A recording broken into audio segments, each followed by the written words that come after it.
until you go through it, you don't understand it. And it's totally different than losing your grandma. It's totally different than losing this is your life partner that you've lived with, you've made plans with, you come home and talk about your daily life, your future together. There is no normal. You never get back to normal. You never get over it. You just learn how to get through it.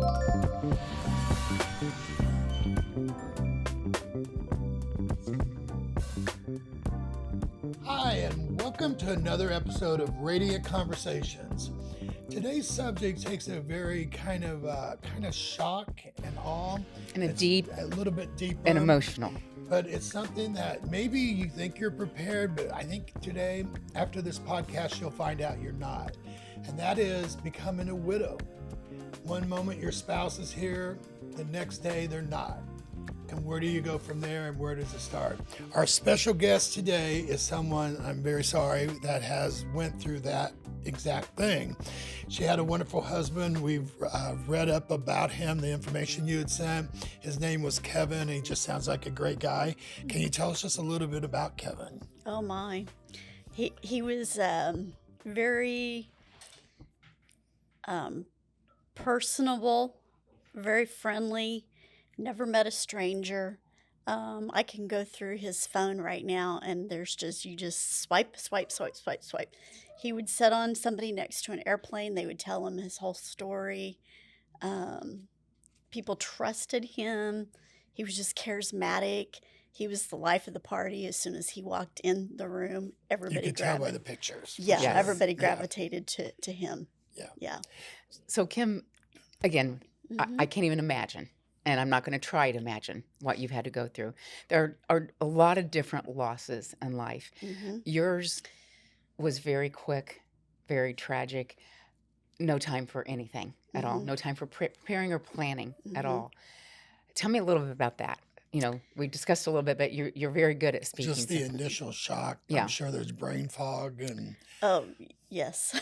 Sometimes I still think I'm in brain fog. We thought we had everything prepared. We had a will at that time. His company had done a free will. And so we thought that if something happened to me, everything went to him. If something happened to him, everything went to me, vice versa. And so we thought everything was prepared. We had our kids' names on our accounts, payable on death, POD. So no worries. So he had cancer. We had gotten through all the cancer. He was doing really well. 3 years later, we didn't realize that his heart was enlarged.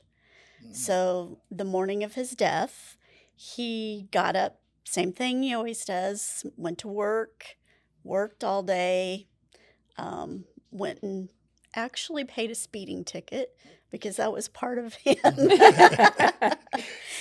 Came back home. He went to the church and mowed. Came home, cleaned up, took me out for dinner. I still know where we went here in Brownsburg. Came back home and he said, I don't feel very well. And I knew he'd had a hard day. And I'm like, okay, just sit and rest. I'm going to go take a shower. And while I took a shower, he had called our son. Now, mind you, he'd already talked to our daughter probably 2 or 3 times that day because that's typically what they did, talk 2 or 3 times. So he talked to our son and told him, he was like, I don't feel very good. And he came into the bathroom, went over by the toilet. I thought he was getting sick. I got out of the shower. He was non-responsive. Now I know he was already gone. Oh. So I called 911 and they're like, can you do CPR? I could not move him. So I ran outside and probably within 4 to 5 minutes, I have to give a shout out to Brownsburg Fire Department, Medic, Ladder, 131, Group C. They were there. I still didn't think anything about it. I thought, they're just going to put him in the ambulance. We're going to go to the hospital and we'll be back. Yeah, see you tomorrow. We'll all come home tomorrow. Yes. There was a policeman there. Of course, they were asking me about his medical history, what medicine he was on, and I'm watching them work on him. And the policeman was like, "Do you want me to call anybody?" And I'm like, "I don't, I don't have family here." So I had called my pastor, not realizing they were out of town. He'd sent the associate pastor. I'd called a couple of buddies that my husband had worked with. They came, and I called some other friends, and they came.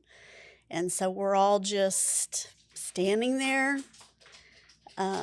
Of course, my associate pastor took me right over to the table and started praying with me. And pretty soon, the fire department, one of the ladies came up and said, "I'm sorry." And I'm like, "What do you mean you're sorry?" She's like, we did everything that we could do. Gosh. And it was just like, just total shock. I was not expecting this. One of my friends grabbed me and hugged me. And I'm like, somebody wake me up from this dream. Somebody. This isn't real. This can't be real. It's not. Yeah. And I remember saying, "Why me?" And then I reversed that and I said, "Why not me? Who am I that my husband lives and other people's spouses pass away?" Well, that's a very big statement there. Yes. Yes. And in the meantime, I had called my daughter-in-law to find out where my son was. And she was like, "Okay, sit down. Something's happened to your dad." And then I had to find my daughter, who's in a different state. Of course, she's usually home on Friday nights, but she wasn't this Friday night. We have dog therapy here today. So that was probably the hardest thing. One of the hardest things that I had to do is I had to contact my children and tell them what had happened. Yeah. Wow. So Wow. I think one big thing in this, and I'm sure that you have felt this, is, I'm sure you've had the guidance of people saying, you need. Nobody can tell you how to feel. With this. no. Nobody. No. And until you go through it, you don't understand it. And it's totally different than losing your grandma. It's totally different than losing. This is your life partner that you've Yes. lived with, Yeah. you've made plans with, you come home and talk about your daily life, your future together. Who you're going to spend the rest of your life with. Yes. You Yes. have plans for this. Yes. We'd been married 35 years and 3 months and had been together 2.5 Wow. years before that. So, yes. Well, I want to ask you about the grieving process. Mm-hmm. How did it shape you as a person as far as the grieving? Well, I can say probably I'm a much stronger person. I'm not the same person that I was. I think a part of me, when my husband left, a part of me went with him. So I've had to become a new person. I've had to find out who I was. I was very young when I got married. So I was somebody's daughter, somebody's wife, somebody's mother. And so trying to figure out who I am as a person Yeah. is a path that I had to take. Would you have advice for someone, like figuring that out? Steps to take that you now know. Yeah. That maybe you wish somebody had given you. Yeah. Well, fortunately, I'm a very strong person, so that helped. My grandfather committed suicide when he was 33. So she was young, had 3 little kids to raise. So sometimes that's in your genes somewhere. It's Exactly. like, if she can do this, I can do this. The grace of God. At that time, there were people around me. Sometimes the gratitude is greater than the grief. But as time goes on, that starts to fade. People go back to their own lives. They forget about you're sitting there on Still Friday, by Saturday yourself. night. Yeah. Holidays, whatever it may be. So I've just had to dig deep into my faith and through grace and just listen to a lot of different people. I followed One Fit Widow is what it's called on Facebook. She had lost her husband in a plane crash with two younger children, and she's remarried now, and so she kind of guides people. So I had that to kind of follow. I did try some grieving um, things around town. Seemed like most of the people were in their 80s. Um, so it just didn't seem like it fit me. Yeah. I moved, got into a different community, but still trying to find somebody that's a younger widow. I know younger than me because Yeah. I was 54, but and I'll go ahead and say this now. It's taken me about 7.5 years to get to this process. My life has changed a lot in the 6 to 8 months. And what I found was Davy Blackburn's Nothing is Wasted. And he and his wife were here in Indianapolis, and she was pregnant with their baby girl, and she was murdered. Yes, I remember that story. Yes, so Horrendous. he has got a program called Turning Pain to Purpose. And that has been my greatest um, my greatest relief, and being able to get through this process much easier. It was like if he can come home, find his wife murdered and his baby girl, and go on and live his life, get remarried, and do the things that he has gone through, I can get through this. So I know we talked about the impact on you, and you have children, Mhm. and I'm sure that had to be a big impact on them. How did you balance the situation of you're like caught up right in the middle, and I'm grieving, but I have I to now be have to be a strong. I mother. have to be the matriarch and be strong for my children. How did that play into part? Actually, I think my daughter took on a lot of that role. When I had no one else to talk to, she was my rock. And my son was too, but he was married. He had a wife, and then not soon after my husband died, they got pregnant, and then they had a baby. So he had a lot of that to deal with. But my daughter was my rock through most of that, and I think kind of roles reversed for a while. Oh, She wow. had to carry me. There were times that I talked to her and told her things she probably should have never have heard, but she did. But same thing. She's just now finding her peace. Lots of therapy. So her and her dad were very close then. Very close. Both of my kids, but yeah, my daughter and Kevin were very close. They probably talked 2 or 3 times a day. He'd come home and go, "Have you talked to Sis yet?" I'm like, "No," and he goes, "Well, I have," like 2 or 3 times, and they had talked that day several times. My son, almost 8 years later, he's just now kind of experiencing all this and kind of dealing with it now. Well, he stepped into fatherhood, and that's a whole Yes. nother. Yes, yes, yeah. That took some precedence for a he moment. had a very busy life, trying to work and things like that. Well, I'm So, sure now being a father mm-hmm, probably resonates with him more now, mm-hmm. recognizing how he feels with his own children and not having his there to Yes, confide in. both of my kids. As a matter of fact, one of them, I can't remember which one. One of them, I think it was my daughter, just texted me this week and go, "I miss Dad." There's things that she needs to talk to him about or wants to talk to him about. He's not here. And how do you mind if I ask how you responded to that? I think I said, "I miss him too. I'm here. You know, I know I can't replace him." Yeah. But I tell both my kids, my husband and I were so close, I could finish his sentences. So a lot of what you wanted to ask Dad, he and I had already discussed, Yes. and I already knew what he was going to say Yes. anyway. Did your children have uncles or grandfathers, anybody to kind of step up for you at all? No, they really did not. They really did not. But if they did, I would probably advise when you say to reach out to get an uncle close, or maybe the husband's brother or something. Or, Yeah. It's really, when death occurs in a family, it really changes family dynamics. It changes financial dynamics. It changes relationships, um, Friendships, I would think too. very much friendships. Yeah. You feel like you're on an island sometimes by yourself.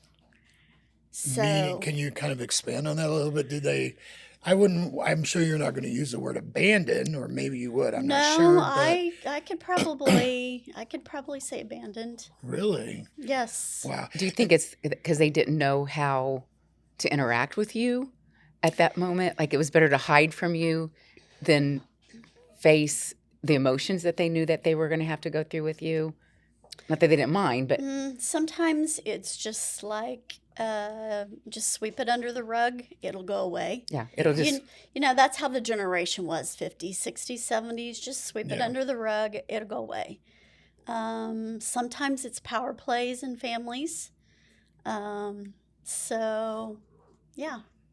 do you find, and this is some conversations I've had behind my chair with guests that have went through what you've went through, sometimes as a woman, being the widow, they find that some of their couple friends hmm per se don't want a single woman in their group anymore. Like maybe there's some, I don't want to say, I hate the word intimidation or jealousy, hmm but have you Yes. felt that at I all? haven't really felt that. I think what I have felt is people just go back to their own life. Yeah. And they have couple friends. So that's more of what I have found. And I have found that people are busy. People have their own issues Yes. that's going on. And busy was being under Satan's yoke. Yeah. That's what that is today. Yes. We're too busy for people. What message do you want to share with not the widow, but to their friends? If you have someone, what message would you share with them to do? Everybody's there for the first few months, and then after that, they're gone. So I would say keep calling, keep inviting. It's hard for me to cook as one person, so you'll see me eating out a lot. Share a meal. Share if you cook something, you have something Like left community. I think community is so important. Community is very important, and that's what I see is missing. And don't very forget, much. it's not the moment you're in. Right. It's the year, 2 year, 5 year, 10 year later that you need people too. Right. Sounds like what you're saying. Yes. Yes. Yes. Well, with that said, we're going to take a really quick break right now. And we are here with Kim, and she's just given us so much information. We're going to dive into what the financial strain and things that you just may not be thinking about. And we'll be right back.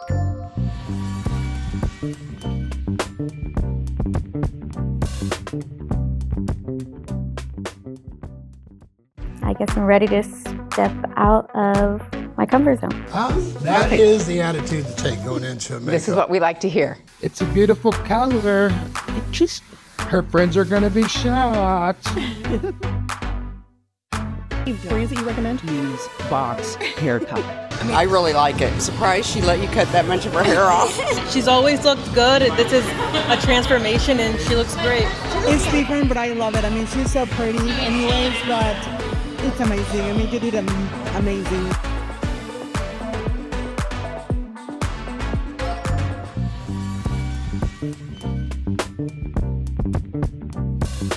Welcome back. We're Radiant Conversations, and we're having a very deep conversation today because this is not an easy one with Kim, and she's talking to us about her experiences with the very quick loss of her dear husband. 35 and 6 months, you said, relationship? 35 and 3. For- Yeah, 35 then and we 3 were months. together 2.5 months. So Or 2.5 this years. it's emotional. It's hard. So we really appreciate you opening up with us today, being here with us to talk about this. We know it's not easy at all. So we're going to move on. And really, we've talked about friends, yourself, your children, how that feels. And I think one of the biggest ones that we hear a lot behind the chair with guests is the financial part of it. And I must say, when we talked and I had asked you to do the show, that I've had so many requests for this show because that you get hit smack right in the face with financial stuff that you just don't know. So I think this segment will really hopefully help people to think and get their house in order, so to speak. When you said So we thought we were ready, Mm-hmm. it sounds like everything we've been told to do, Mm-hmm. you did as Mhm. well Mm-hmm. and thought it was enough. Yes. So talk to us a little bit about that. Well, my husband was the breadwinner. I mean, I worked, but my main part in life was I was a wife and I took care of my kids. So I always found jobs that worked around our lifestyle for that. So he was the breadwinner. So when he passed away, like I said, we had a will, so we're thinking, okay, we're covered. I got one paycheck of his, and they paid me for vacation time that he had not used. And it was like, okay, what am I going to do now? You know, I'm sure we're you had a house payment, bills, yes, car just payments. like everybody else. So even though I'm in this brain fog, I knew enough that life insurance, I had to get the life insurance. And I had a friend tell my grandma, he was in the insurance business. He's like, they're going to try to keep that money and hold on to that money. Just get the check. So I had 3 different life insurances. So I contacted them all. Of course, you have to wait till you get the death certificate. My husband passed away at home. He was young. So they had to do an autopsy. So that takes even longer to get that back. So once I get that and I contact the 3 life insurance companies, then they start sending paperwork. And I'm in a brain fog. Some of it was very easy. You have to cross every T, dot every I, because they do want to keep, they want to keep that Yeah. money. They're making you work for it. Yes. So as I'm, trying to be detail oriented and go through this, I'm having my daughter read through this. And so we send it in, I get the checks back, and then it's like, what do I do with these? What do I do? can I ask you, not to interrupt you in there, would there have been any on what you're finding out after you're trying to file? Was there anything that when Kevin was alive, you could have hey, let's call the life insurance and ask just what is the procedure, or is that a possibility, or you just Or It's a He- he- possibility, but who thinks about Yeah. that? Right, because Exactly. you're not. You're not thinking about that. Even with the cancer, we didn't think about that. We never in a million years dreamed that he was going to turn 57 and pass away. Well, he beat month cancer. later. Yeah. Yeah, He beat cancer. He did. So So yeah, you can and you should, but we do we? No. we don't. Yeah. I encourage anybody who's over 18, have your paperwork done, have your finance stuff done. I had sent him to the DMV. Why I did this, I don't know, because I usually took care of it. But we had a truck and a car, and he just put his name on the title. And no TOD. So between that and we had another account that had got switched to his estate. Instead of me, it's the beneficiary. It almost threw me into probate. wow. So I had to get an attorney. So, but I'm interviewing all these finance people and all these companies, and yeah, it was a lot. So let's break down the ones you just talked about. Mhm. You had a truck.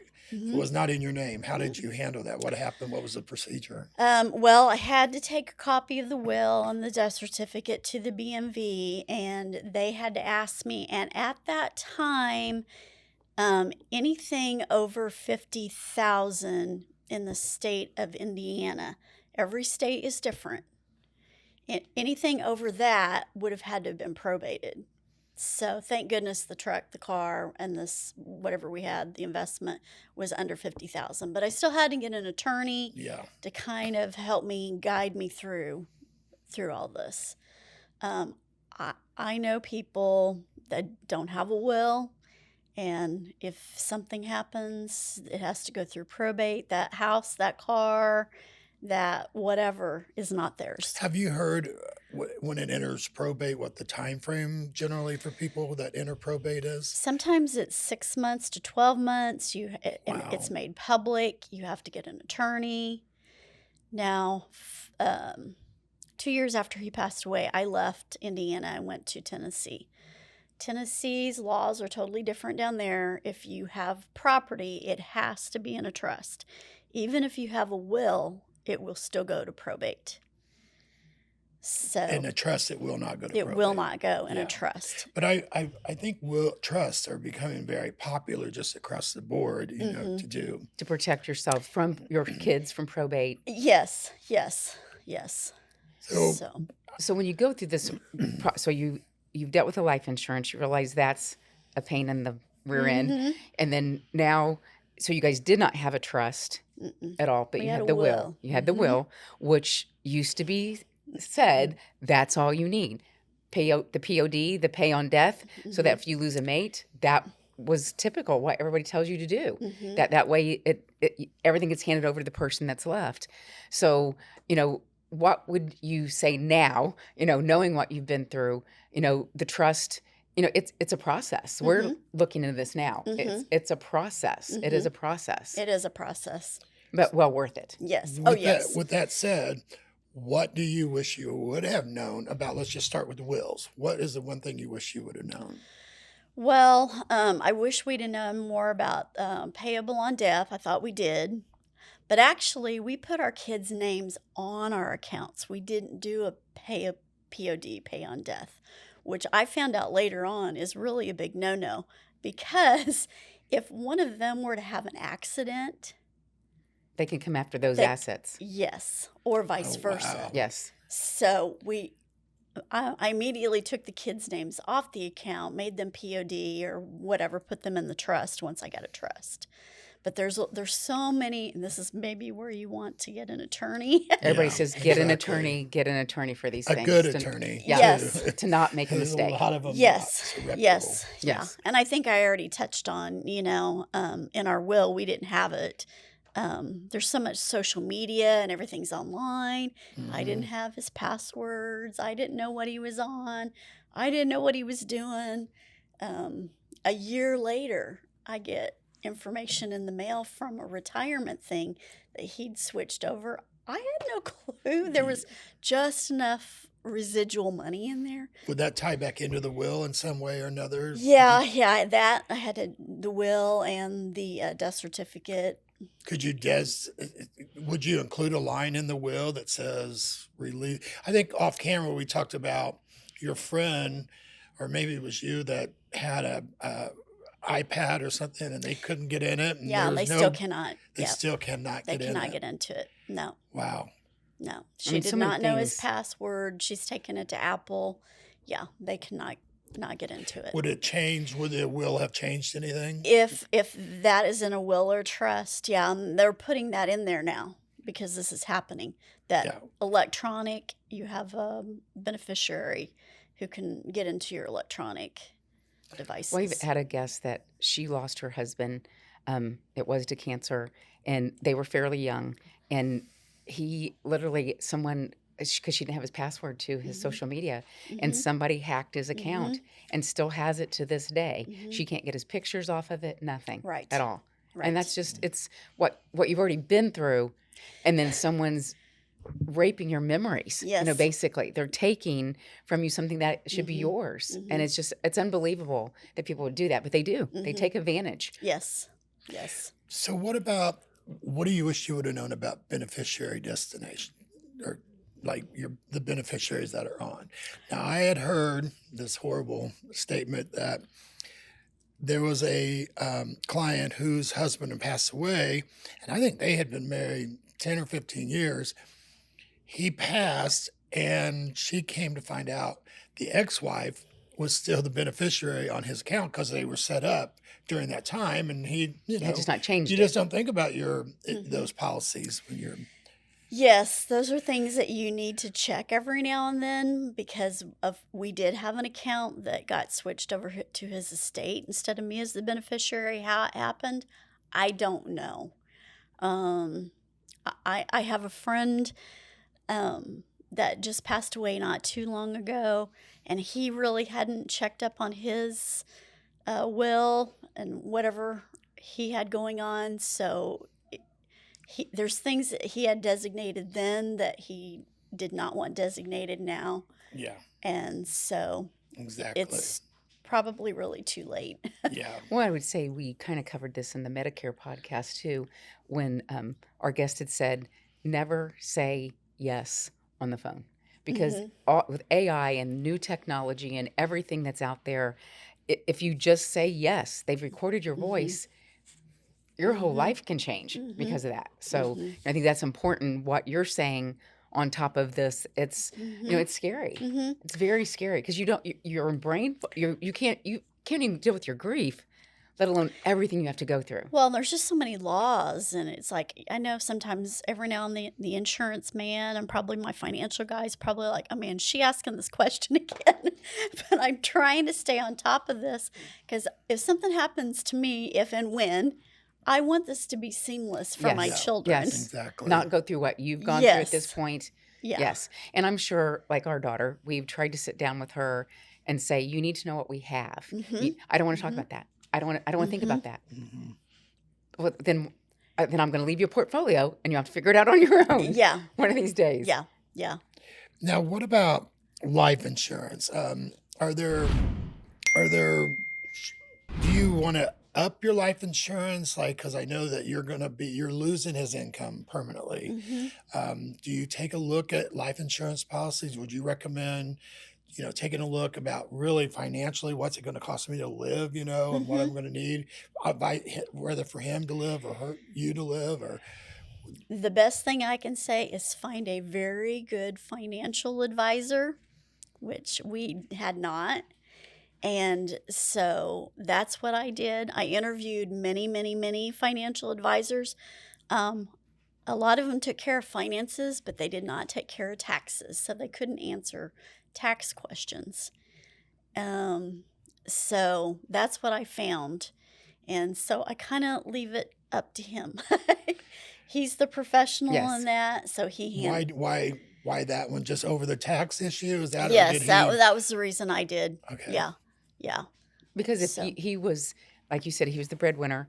And if he took care of all of those things and taxes, everything, you probably don't even know where you were at. Luckily enough, I took care of all that stuff. Okay, good. That's helpful. So, yes. Yeah. So I knew that much, but I'd never talked to a financial advisor and never had money, finances that had to grow or, do things like that. So. Well, I think, I don't want to sound detrimental to women, but I think a lot of times it's like, oh, my husband takes care of that. My husband, and they're your support and they're there, and you just think that's how it's always going to be. And I hope out of this episode, yes, you realize you got to take care, for yourself. Well, even if you're not in your situation, at all. If you, and we have some friends that their husbands do everything. They don't do taxes. They know nothing about their finances. Mistake. Big mistake. To know everything, how many accounts are out there, what's your budget, what's being spent, what's the bills. You have to know that. Right. And it's not just widowers. I know people, their spouse, their wives have passed away. And, you usually take out the life insurance policy, the big one, on the man. Yes. Because they are the breadwinner. Yeah. And maybe the woman has a small one, but it puts them in a bad spot too. Financially, yes. Yeah, because there's still bills that have to be paid and funeral bills and, there's lots of different things. And they're not maybe going to get the finances that a woman would get. So sometimes you need to have that on both sides. I feel like when you brought that up about funerals, we just lost Joe's mother a few months ago, and she had an insurance policy. I helped with all of her finances and stuff. She did live, thank goodness, to 94 years old, but she had an insurance plan that said, that's going to cover my funeral. That's going to cover my funeral. It was $65 a month. So you have to really watch your life insurance companies because it only covered $7,000. Now, at the time she did it and got it, probably thought that would cover a funeral for her. She continued. They never reached out to us. They never stopped and said, you've paid enough in. She paid double what it covered. They never stopped her paying. They actually just took another premium out for last month. So, I think too, knowing if you're getting insurance or life insurance for those things, take in consideration the cost of living, because I'm sure you ran into, because you hadn't planned this, how much a funeral cost. Yes. Even a basic funeral. Yes. Basic. It's a lot. It's a lot of money. And I don't think people realize that, at all. And it can be a hit because they want their money now. And they don't. Yeah, I found that out. Yes. They don't want to wait till the life insurance money comes in. And I had 2 funerals. I had one here, and then we went back to Missouri because that's where we were from. So I had a funeral back there too. So yeah, it's a big hit. Yeah. Yes, very big. And I think something that you, again, because you're not thinking of those things. No. And something we are working on as well is that, we want, my mother has done this. Joe's mom had done a lot, but, and it did happen kind of fast for her too. But, getting our arrangements prepared. So, as you know, going through that so quickly, I think it is a travesty to people of loss and grief that when you're going through that, you've lost somebody sometimes as quickly as you have. Then you turn around and you're stuck with, okay, pick this out. They need this. And what's this? And we need this decision. And we need this. And you're like, like you said, brain fog. Yes. I want to just crawl in a corner. Right. And cry. Right now. I just want to disappear right now. Right. So. Well, other than, having your paperwork done, the next thing is to always have done is your funeral arrangements. You don't know when something's going to happen. I know people that have died as young as 25. Yes. Yeah. Yes. It's like, where do you want to be buried? Do you want to be buried? Do you want to be cremated? Yes. Who do you want your pallbearers to be? I had to come up with 2 of those in the matter of a week. Oh, wow. So, on top of dealing with the grief of the loss of the love of your life. That's, to me, that just breaks my heart for people that they have to, and you get thrown into it. And somebody's got to make the answer. Right. Somebody's got to get the answer. Yeah. I had to make the decisions. I had to make them. You didn't have the person that you would lean on to go to. Yes. To ask. Yes. What should we do? Yes. Yeah. Now, I had a client tell me, and maybe this has happened to you, but when her husband had passed, they had credit cards and bank accounts, and she got shut down out of all of them because he had passed, even though her name was on them. Had you had experience with that? No, I did not have experience with that. I do know that if the spouse that passes away, if they had taken out that credit card and that was their credit card, you are not responsible for that. The debt of that. The debt. Well, that's good to know. Yes. Well, I think for the moment, we've gotten really deep. Let's take a break. Let's regain our thoughts again and give you a break for a second, and then we'll come back with a lot more questions. So we'll be back. Keep following.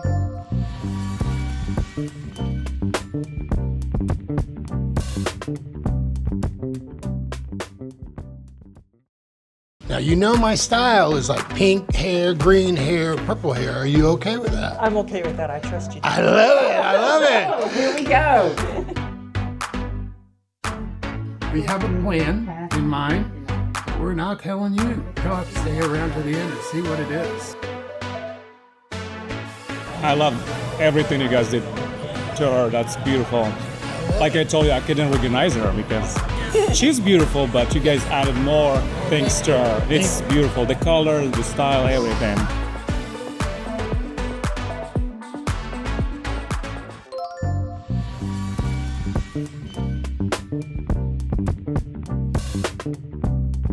Hello and welcome back.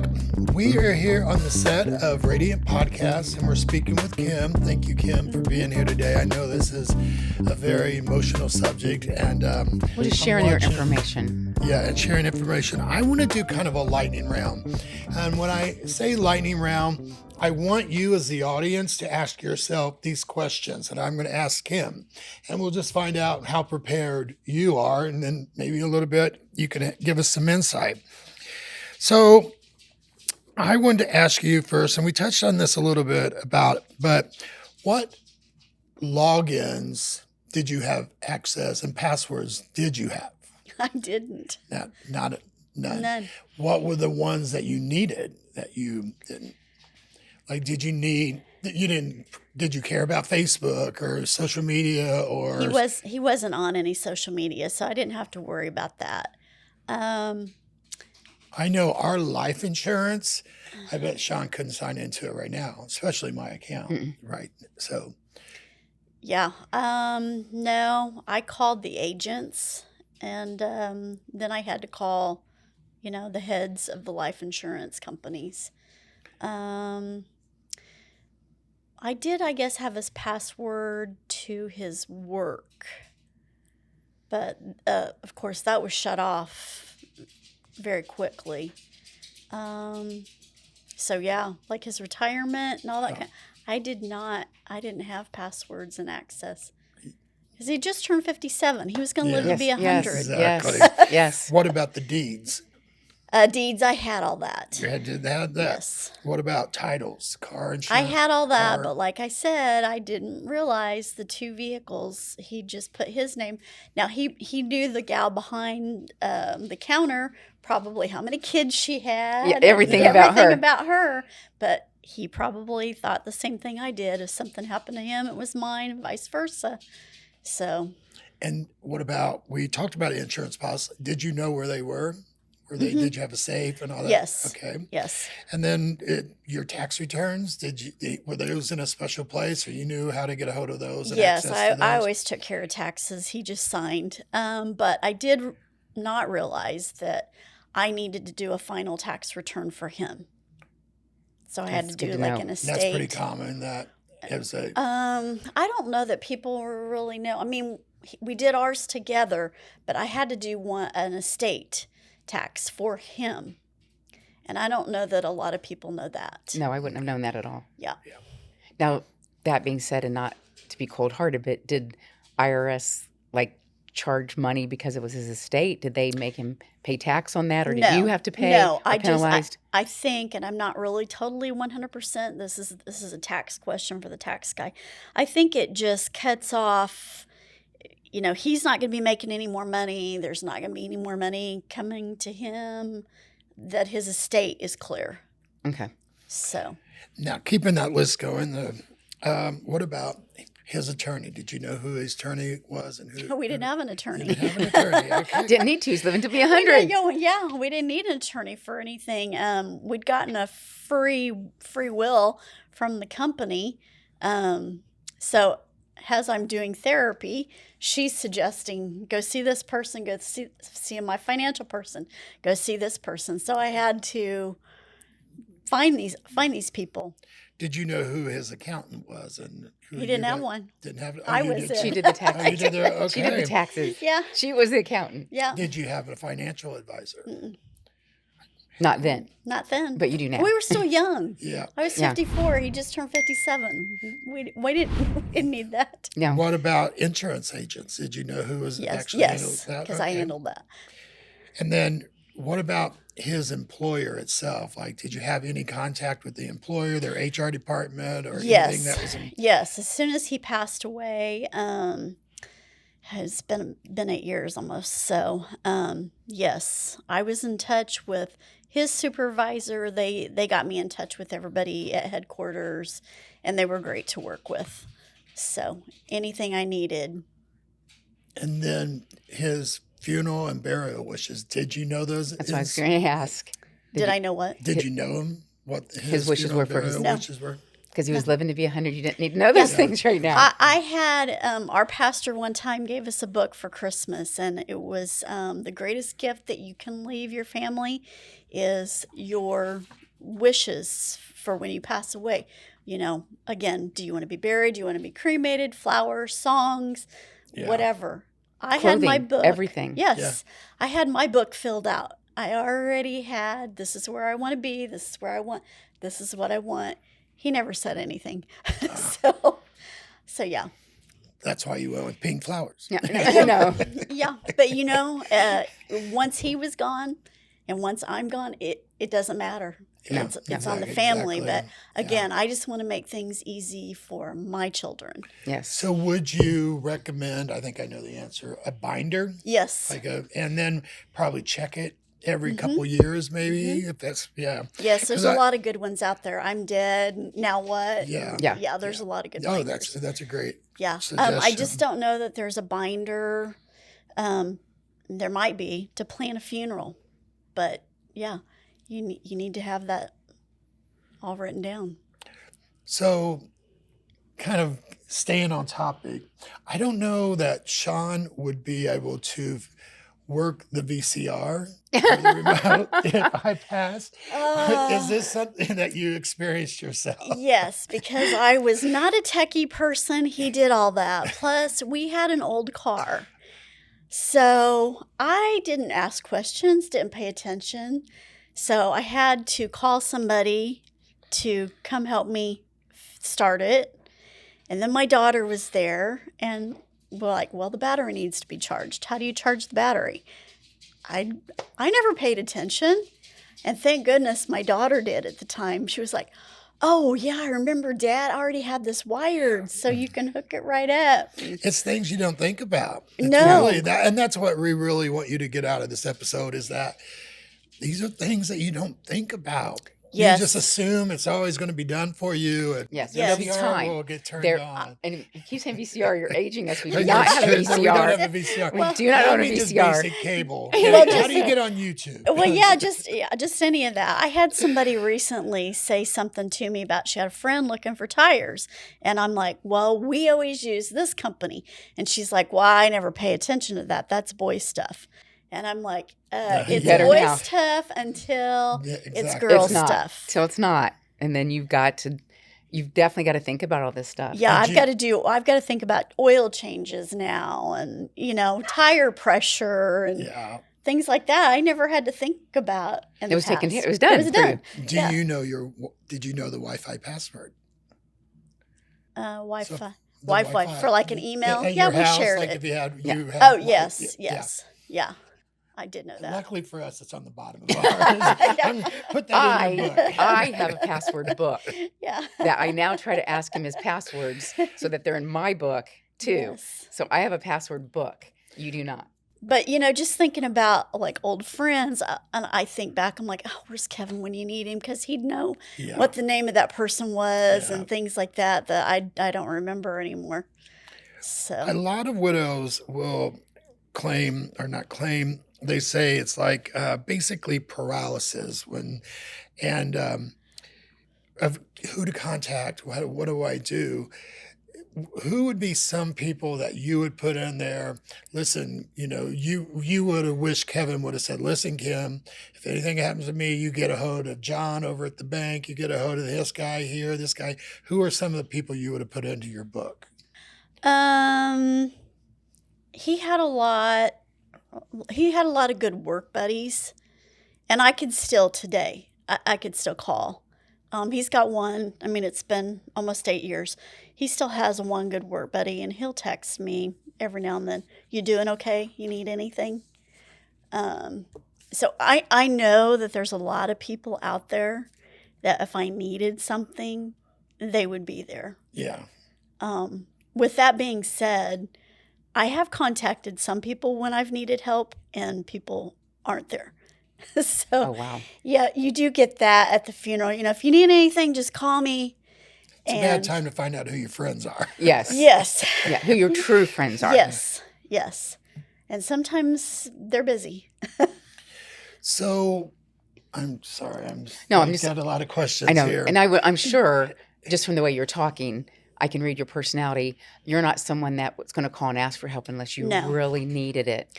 No. And that hurts worse. Yes. That it took me to get to the point to call you, and then Mm-hmm. you turn me down. Yes. That's got to hurt. And that'll make me dig in even deeper. get Okay, I'll stronger. just do it myself. I'll figure it out on my own. Yeah. Yeah. What is the definition, if there is such one, as I'm back to it's normal again, or- There is no normal. You never get back to normal. You get over it. you never get over it. You just learn how to get through it.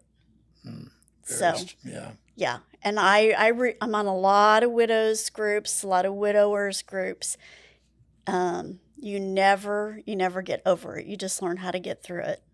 Now, you've talked about your faith, and it's a question that I had for you, not knowing before how much faith you have. Do you find that people you've talked to, gosh, I hate to say they blame God when it happens? Yes. Instead of drawing in closer and knowing that's the one person you need the most.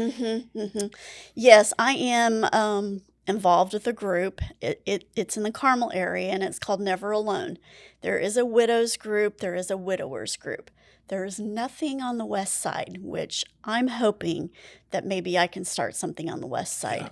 The west side of Indianapolis. West side of We're Indianapolis. in Indiana. Yes. For those not watching in our viewing area. Yes. So yes, there are some women that are very, very, very angry at God. And I don't want to say things happen for a reason. Yeah. It sounds so like it's true. But it sounds there's so a picture that I can't see. And I know that. And I know that God will carry me through. Absolutely. There are days that, yeah, it's not easy, but you may stay in bed all day. It's okay. Those are the days you're saying, why me? But yes, but you can't live in that grief. Yeah. You've got to move on. For one thing, I know where my husband would want me to be. He would want me to go on. He would want me to be at peace and be happy. Exactly. So I have to honor that. I have to hold my head up high and honor what I know he would want. A lot of widowers claim loneliness is one of the hardest factors in that. You said it's been about 7 years now. It'll be 8 years, September 14th. Has that feeling stopped, or does it? No. And I read that on every Facebook group, every social media group. That is the number one thing for everybody is the loneliness. I'm at home by myself. I go home by myself every night.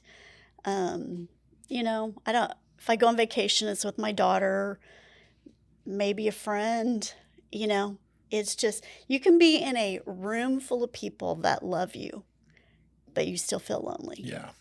You're missing your person. Yeah. The person that, again, is your soulmate, who's there for you. Mm-hmm. Now, I don't want to I don't mean to be insensitive here, and I hope I'm not being, but have you started dating again? Are you dating now? Or maybe it didn't feel right. Thinking about it. Or thinking about it. And because we're on loneliness. And right, a lot of times a partner helps. No, my husband died in September. The next March, I had somebody that was calling me and was like, let's go to dinner or something. It made me deathly ill. It just made me deathly ill. And my daughter was like, you need to nip that in the bud. So I did. And 2.5 years after he'd passed away, I moved to a different state. And it was like, my therapist was like, this is new. This is a fresh start. You're still young. I'm still young. Step out. So I did me a widower. And we dated for a while, and I thought that this was something that was going to work. And I always said, I am not ever going to get married. I'm not living with anybody, and no one's living with me. Period, is what I said. And so it was a good thing that I experienced that. But I ended up moving back here, and we ended what we were doing down there in a relationship. And I am seeing somebody now. He has changed my perspective and my thought. That's good. Slowly. Yeah, never say never. But I get why. I say that if I would lose him. I never going to do that, I'm not going to just jump into something because I am lonely or Right. whatever. Yeah. Because I have seen that happen many times. People lose a spouse, and within a year or so, and there's no timeline. No. And that's with this whole thing with grief. There is no timeline. You do you. Yeah. So, but I have seen that because the loneliness drives you to that, and then you figure out this is not really what it was meant to be. So, yeah. On the subject of dating, was there a moment that I'm offended by you? Like somebody called you up and they're like, "Hey, girl, I know you need to move on. I've got this guy I want to fix you up." Was there a moment was there anything that offends you about that, or? No, I don't think no one ever did that with me really. Like I said, I just happened to this guy came over to the house to look at one of my vehicles, and he'd lost his wife. And now I understand. Yeah. But it was just too soon for Yeah. me. It was just too soon for me. So it was just a few months. I have a client that's a widow, and her husband is a widower, and they have a very amazing relationship. But you can tell still with them, they were still deeply in love with their ex-spouse. But they and actually they did a beautiful tribute with the whole family, you know, and then for her after so many years. And I just thought that was an amazing way to approach that. Yes. Like I said, I followed that one fit widow. Her name's Michelle, and she'd lost her husband in a plane crash with 2 young children. She put it this way, and I think this is a beautiful way to put it. You know how you have a child and you love that child so much, and then you get ready to have another one, and you're like, how am I going to love that child as much as I love this first child? Yes. Then you may have a third or fourth, you know. Your heart is big enough to love more than one person. It doesn't mean that I'm going to forget When the time's right. when the time is right. Yeah. Yeah. And you only probably your personal self would know when that Right. time is right. When it feels right. Right. Yeah. Right. Yeah. So looking back and looking forward and what you are now, are you a different person? I'm a totally different person. My Any husband, better or worse? well, I'm me now. You had to take the time to find that. Yeah, I followed the energy of my husband, and my husband had tons of energy. You know, when he walked in someplace, it was always him, and I was behind him. I just exude his energy. I have to have my own energy now. Yeah. So I have to have my own voice. Again, I have to, every now and then I'd go, can you order this? Can you call this person? And he would go, yeah, sure. You know, he did it. Now I have to do it. Yes. You know, and even sometimes if it's difficult moments, I have to do it now. Oh, wow. So, Yeah. I'm definitely not the same person that I was. Well, I want to ask a more, and not to be insensitive, personal question as well. So when it came time to decide what to do with his belongings, what was that like? That was a very tough, that was very tough. I kind of searched out some of the things in Indianapolis, and I found a place downtown. I don't remember now, but they took men's clothes and gave them to men. And I know there's a program, I think at Purdue, like you can donate like dress clothes, suits, and things like that. There are many different places you can. But yeah, loading up all of his stuff, driving there by myself. I remember the guy, as I'm handing off the stuff. He's like, wow, this is some really nice stuff. I bawled all the way, I think, to Broad Ripple, left Indianapolis, and I just cried like a baby. Yeah. How did you decide what to get rid of, what not to get rid of? Well, I kept a lot of his T-shirts and his shirts, and I had quilts made out of them for the kids. Oh, that's nice. His mom, Very for nice. me. At that time, we did not have any grandchildren, so I had one made for him. I kept clothes. We do have a grandson now, and somebody made a bear out of one of his shirts. And I do have a few things like that I kept that I knew maybe I'd need in the future. Something really bizarre is he had a CB I've kept it. Why?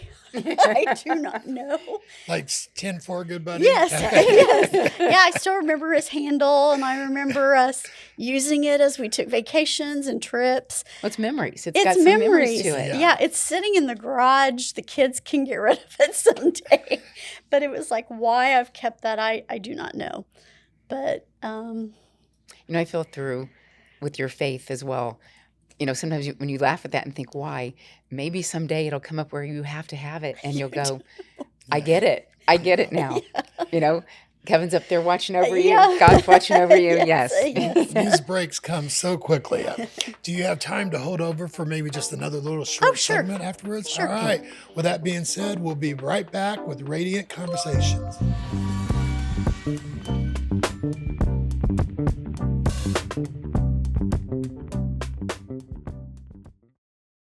Are you planning on putting limitations on us? No. Oh, so you're just, we're I going am for ready it. to go. This is sucking all the knowledge of Randy's brain. No. That way you can run out the door and feel fabulous even if you don't have a full face of makeup. She is a hoot. Oh my gosh, she was so much fun. She was so much fun and she just loved it too. I think she looks like a movie star. I think she looked great.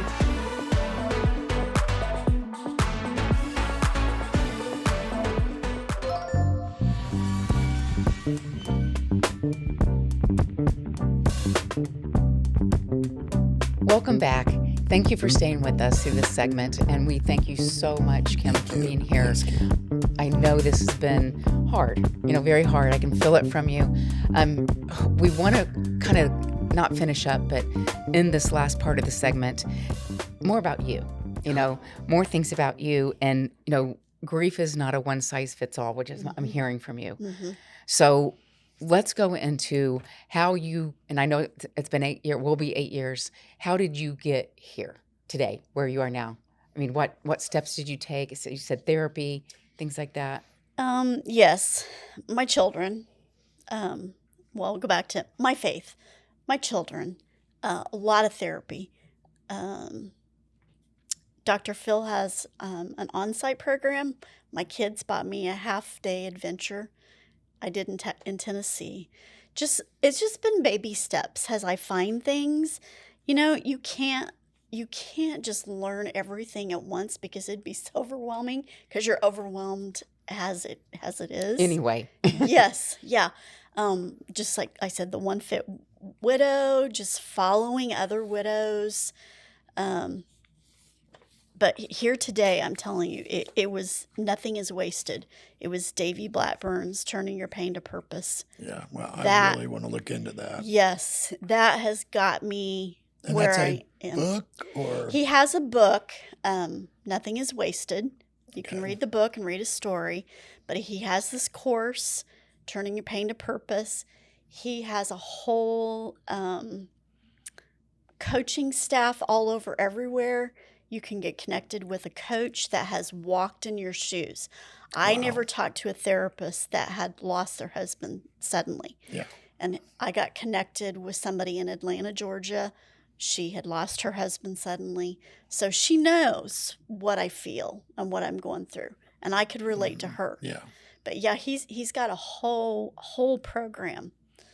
And I mean, he doesn't just go through loss, divorce, sexual abuse, alcoholism. I mean, whatever your trial or tribulation may be. And I think one of the greatest things that he ever said was, your mess will be your greatest message. That's big. Wow. That's very big. Yeah. It's empowering. Wow. Very empowering. Very So empowering. then therapy, self-care, Mm-hmm. yeah.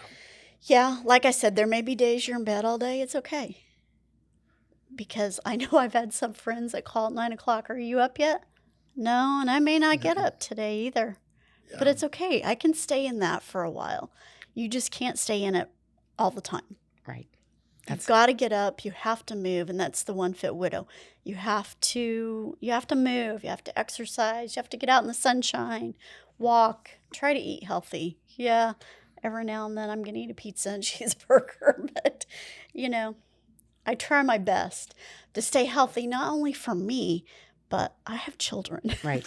and grandchildren. I know when I read your or Kevin's tribute that you had written, you had mentioned that you were members of church, and I'm sure you had just routines in general, whether it be restaurants you went to, and and I know. If I wasn't with Shaun and I walked into, I can name off several restaurants, they're going to be, where's Shaun? And then you're dealing with that on a daily basis. Stepping back into that life, like I'm going back to church and I'm going by myself. And you're obviously going to get a lot of like, oh, how do you take, I am probably somebody who would take the, don't worry about me. I'm shut. Let me just deal with my own thing. Please don't keep bringing it up. What was good for you? Like, how did you deal with going to your favorite restaurant and they're like, Kevin's not with you tonight. What's going on? And I just had to be honest. Yeah. Just had to be honest and tell them what happened. But I will tell you, church was hard. He passed away on a Friday, and my daughter and I got up and went to Sunday school and church on Sunday, and people were shocked. Yeah.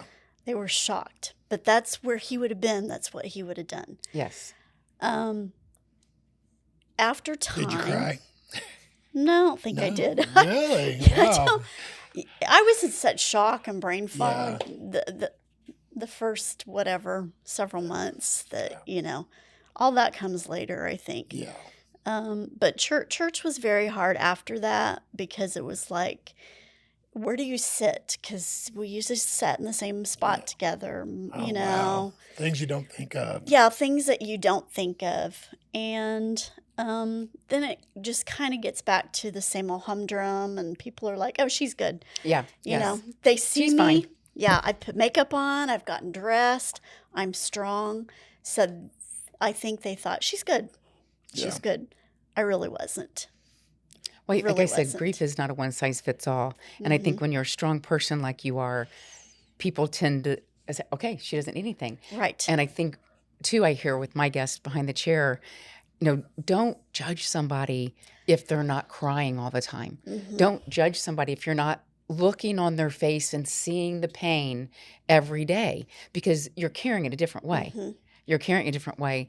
And it doesn't mean that you're not missing him and just tearing your heart out inside. You're just handling it Right. a different way than what Right. somebody else would do. Right. So again, it's not a one size fits all. No. So don't judge people for what they feel and how they react. Did you ever have a feeling during your grief of felt like you're being judged, or? Sometimes, yeah. Because it's like people were like, oh, you're starting to date, or you're dating this person, or you're doing that, or was it too quick, or just be careful, It's really nobody's business. No, Honestly, it's not. No, yeah, It's not. yeah. Mentioning dating, I know that there are some widows that I know are younger and, are going to start dating again, but their kids are like, no, like never date.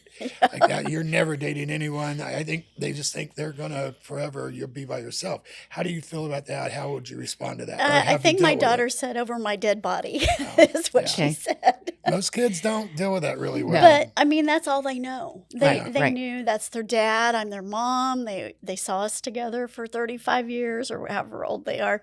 So that's what they know. And they're not in my shoes. Right. Yeah. They're not coming home at night. When you Right. had somebody laying next to you every night and talking and conversation and entertainment and, that they're not there. Granted, you So- didn't prep. We've all came to understand prepping on this because I was so surprised. Would a conversation from Kevin to your daughter have helped? Like, if something happens to me, help mom move on, or Yeah, probably. Yeah. Maybe. maybe we should ask her. I guess. Yeah. I see. Yeah, probably. Probably would have helped. But yeah, everything was just so fast and quick, and nobody ever For expected everybody, it. kids and everybody. And so- it was hard too for when I was seeing somebody and we went back to my hometown. It was a little bit different for my parents too. But my parents had seen me with different guys that I dated through high school and stuff, so it wasn't as traumatic, but it was kind of traumatic for my kids. Yeah. Yes. So, Well, and probably friend groups too. Friends too. Yes, yes. Just it's just so comfortable of you and Kevin Mhm, together mhm. was what the norm was. Right. Well, they're going to have probably some feelings of, well, he's not Kevin. Yes, So and you know what? When I decided that I would date, I decided then I am not comparing this person to him because it's not fair to me, it's not fair to him, and it's not fair to the person that I'm No, dating not at all. because everybody is totally different. So, wow. Well, with that being said, do you have any other questions you want to touch on? Well, I just feel like, listening to this, I think we're going to let you make your final statements, but it sounds like to me, number one is, again, grief is not a one size fits all. mhm, It's faith mhm, gets you through a lot more than what you think. Don't blame God when mhm. something bad like this happens. You need him more than ever. I did have one more question. Okay. Ties back into another one of our clients. She had mentioned something, and I'm not even sure what she's speaking about. Maybe you can inform me, but that she didn't want to remarry at some point, or once she had some reason she was not getting remarried.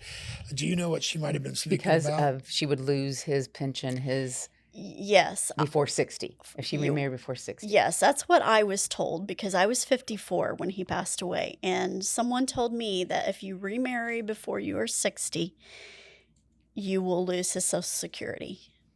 Which is crazy. Yes. Because even if you're divorced and you were married for 10 years, you can get part of their Social Security. Yeah. And if you remarry, you have to be married to that person for 10 years. Oh, wow. Yeah. So, and you can do widow's pay at 60. You can't do it before, but you can do it at 60, but then you forgo Social Security. You just get a small amount. I don't know what it is now. Maybe $700-800 a month for widow's pay. I don't know, but then you don't. And how did you find this information out? Who did you go to get this information? Social Security, and I had a neighbor at the time who had lost her husband, so she had given me that information. So and I don't want to make it all about money. No. If you fall in love. Well, you got bills to pay, and But you have to survive. Yeah. But, I'm like, my husband worked hard for his Social Security. Yes. And I worked hard for mine and was there to support him. So, 35 years qualifies under entitled. Yes. Yeah. Yes, it does. And I think Yes. that's good to know. And for people that are watching, to make sure you ask, even though you may feel uncomfortable asking because it's about finances, you need to make sure you get every benefit and bonus and pension that's out there for you. So don't be afraid to ask. Don't be afraid to ask about it. And don't jump into something before finding out. You don't want to find out too late. Right. Mm-hmm. If I just waited 6 more months, Right. So those are important things. So in closing, we always let the guests do the close.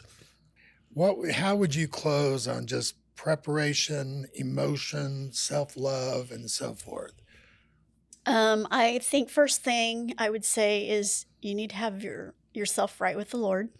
That's first and foremost. Very powerful. Finances. You need to have, if you're 18 and over, you need to have some kind of will. You need to have your things planned out with the funeral home. Or just your wishes. Your wishes known. Write them down. Something. Self-help. Just take care of yourself. Something that was very hard for me, somebody told me, is be selfish. I have to be selfish. I have to take care of me. Absolutely. So. Well, you were used to taking care of Kevin. Yeah. Yes. Well, again, I was a daughter, I was wife, mother. And I still have children. I still have to take care of my children. They're older. They can take care of themselves. But they're still my children. I'm still a mom. But I have to take care of me. I have to come first now. So I'd like to ask you, I don't know if this might get too personal, when you gave us Kevin's tribute, there was some Kevinisms. Would you like to leave us with a Kevinism? Say what you mean and mean what you say. I just love that one. I wondered if you'd go with I love that one too. I love it. That was the one that stood out to me. Yes. You had like 20 listeners. Oh, gosh. They made me giggle. Why? I don't know. These just popped out of his mouth, and everybody would go, "Where do you come up with those?" And he was like, "I don't know. They just come he out." was just jovial, and something was coming out of his mouth all the time. Well, we'll end him with a laugh and a good memory of Kevin. Yes. And I want to tell you, you've been an outstanding guest. Yes, Thank you. thank you. I hope what for we've sharing. done here has helped someone. We're going to try to get you some of the contacts that you've talked about, so that way they'll have that information to. We'll have it up on the screen when this episode airs. And with that being said, Be the best you can be. Yes, and if I can help anybody, I will talk to anybody. I will talk to anybody. Oh, thank you. Because I know what it's like. You need that. You need some support. and we'll put Kim's contact information up on the screen as well, nationwide. So if she don't get back to you immediately, it might not be on your time zone. With that being said, thank you all very We love much. you guys. And we love you guys. Thank you.